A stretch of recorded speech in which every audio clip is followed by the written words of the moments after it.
Hello, fellow gamers. I'm reading Fourth Ring. We're going to read page 4 of Fourth Ring, which is the first chapter. So, conscription day. I let you finish your tutoring, but like I told you last spring, I would not watch one of my children enter the scribe quadrant violet because scribes are so far beneath writers.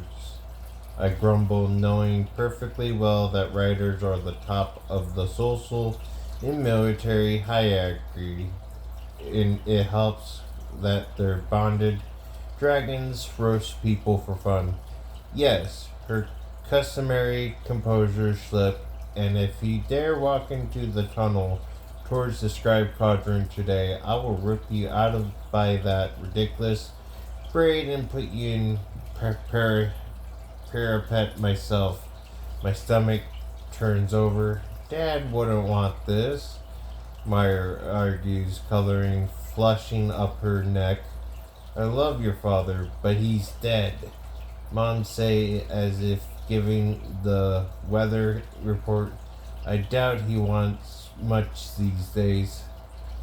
I suck in a breath, but keep my mouth shut. Arguing will get me nowhere. She never listened to a damn thing I have had to say before, and today is no different. Sending Violet into the wire convent is tantamount to a death sentence.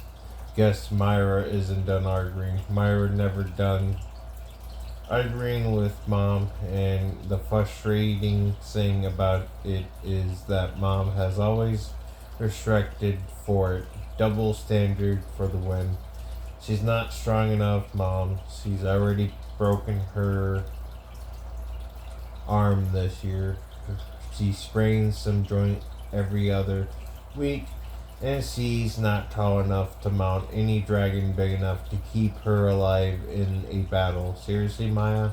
What the hell? My fingerprint bite into my palm as I curl my hand into fist, knowing my chances of survival are minimum is one thing. Having my sister know my inquiracy,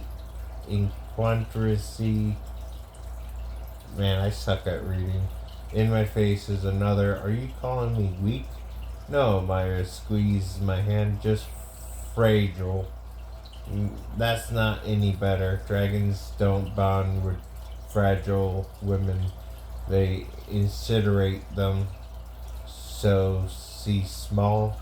Mom scanned me up and down, taking in the generous fit of the cream belted tunic and pants I selected this morning for my potential execution. I snort. Are we just listening my faults now? I never said it was a fault. Mom turns to my sister. Myra Vile deal with more pain before lunch than you do an entire week. If any of my children is capable of surviving the writer quadrant, it's her. My eyebrows raised. That sounded an awful like a compliment, but with Mom, I'm never quite sure. How many writer can candidates die on conscription day, Mom? 40? 50? Are you that eager to bury another child? Myers seizes. I cringe as the temperature in the room plummet, courtesy of Mom. Storm reeling, stagnant power she channeled through her dragon. Asmere. My chest tightened at the memory of my brother. No one had dared to mention Brenman or his dragon in the 5 years since they died fighting the Tarnished Rebellion in the South. Mom tolerates me and respects Mira, but she loves Brenman. Did Dad too? His chest started right after Brenman's death. Mom's jaws tightened and her eyes threatened retribution. as she glares at Maya. My sister swallowed, behold her own in the starring complexion competition. Mom, I started. She didn't mean get out, Lieutenant. Mom, words are soft puff of steam in the fridge's office before I report you absent from your unit without leave. Myra straightened her posture, nod once, and pivot with military precision, then stride for the door without another word, grabbing a small rucksack on the way out. It's the first time, Mom, I have been alone in months. Her eyes met mine, and the temperature rises, and as she takes a deep breath, you snore in the top quarters for speed and agility during the entrance exam. You'll do just fine. I'll snoring gal, do just fine. She skims the back of her finger down my cheek, very grazing my skin, so much like your father. She whispered before clearing her throat and backing up a few steps. Guess there's no mysterious service award for emotional availability. I won't be able to acknowledge you for the next 3 years, she say, sitting back on the edge of her desk, since as commanding general of Bashurgis, I don't know how to read that word, I'll be your far superior officer. I know it's the last of my concern, considering she barely acknowledged me now. You won't get any special treatment just because you're my daughter, either. If anything, they'll come after you harder to make you prove yourself. She arches an elbow. Well aware. Good thing I've been training with Major Gilsey for the last several months since Mom made her decrease. She sight and focused the smile. Then I guess I'll see you in the valley at threshing, candidate. Though you be a cadet by sunset, I suppose, or dead. Neither of us say it. Good luck, candidate Sorengale. She moves back behind her desk, effectively dismissing me. Thank you, General. I health my pack onto my shoulder and walk out of her offices. A guard closes the door behind me. She batshit crazy, Myra said from the center of the hallway, right between where two guards are provisioned. They tell her you said that. Like they don't already know. She grinds out through her clenched teeth. Let's go. We only have an hour before all candidates have to report, and I saw Sawson waiting outside the gate when I flew over. She starts walking, leading me down the stone staircase and through the hallway in my room. Well, it's my room. In 30 minutes I've been gone. All my personal items have been packed into crates and that now sit stacked in the corner. My stomach sank to the hardwood floor. She had my entire life box. She's fucking efficient. I'll give you that. Meyer mutters before turning my way, her gaze passing over me in assessment. I hope I'd be able to talk her out of it. You were never meant for the rider quadrants. So you mentioned I lift an eyebrow at her repeatedly. Sorry. The wrench dropping to the ground and empathy per pack. What are you doing? What Brandon did for me, she says softly, a grief lodge in my throat. Can you use a sword? I shake my head. Too heavy. I'm pretty quick with daggers, though. She's really darn quick. Lightning quick. What I lack in strength, I make up for speed. I figure. Good. Now drop your pack and take off those horrible boots. She sorts through my items she brought, handing me new boots and a black uniform. Put these on. What's wrong with my pack? I asked, drop my rest itinerary. She immediately opens it, ripping out everything I carefully packed. Myra, that took me all night.